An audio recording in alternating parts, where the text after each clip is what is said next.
My name is Wong. Hi, I am Chiaw.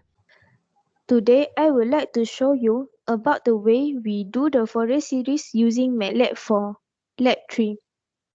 Let's start now. I will show you the MATLAB page. Based on the question in Lab sheet for part 4.1, the question asks us to generate confusion using the coding given. This is the coding that we had generated based on Redshift. But to plot the frequency pattern, we have to use the function of stem and subplot.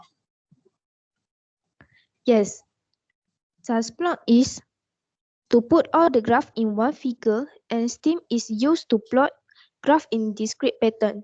So this is the coding with these both function. Okay, now let's run the system. Oops, there are some errors because of the different range of matrix size. Do you have any ideas? Maybe we can equate the size by set the number of n is start by 0. Good ideas.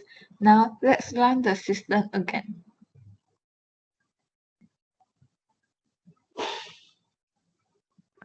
Wow, look nice. This is the graph shown. The value of n is start by 0 in all the graph. So let's proceed to the next part. Well, they still have one question that we didn't solve. Oh yeah, sorry. I think we just need to change the value of n that ends by 10 in original coding to 3. This because the questions need the Fourier series expansion until 3 only. Okay, so this is the graph plotted with value of n from 0 until 3. Now, let's proceed to the next part. Wow, this part looks so difficult but interesting. Let's try. Same as part 4.1, the question asks us to generate the signal using the coding given. This is the coding that we had generated. The signal is in square wave. And the x-axis of the signal is from 0 to 20, whereas the y-axis is from negative 15 to 15. This signal can be proved by refer to the figure that shown in lab sheet. Yes, that's right.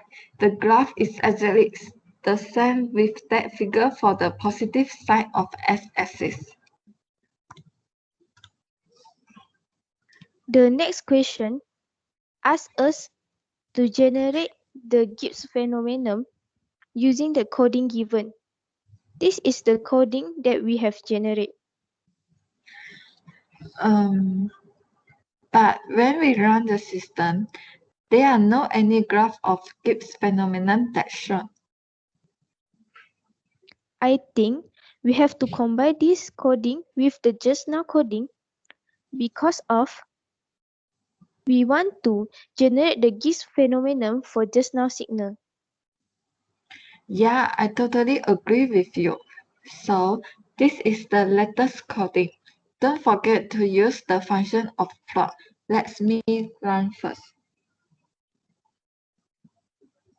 Yeah, the Gibbs phenomenon is shown, but we have to plot the output that we have generated in step 2 on the same graph. Let me try. Yeah, your signal is same as what I get now. So now we need to vary the n value to 1, 5, and 1000 to get the different shape of the signal.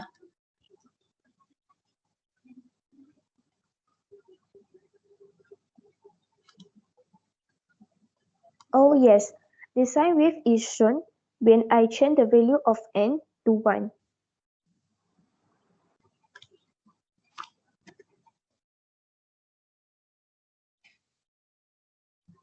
The signal shown when the value of n is 5 almost the same with the output in step 4 when the value of n is 10.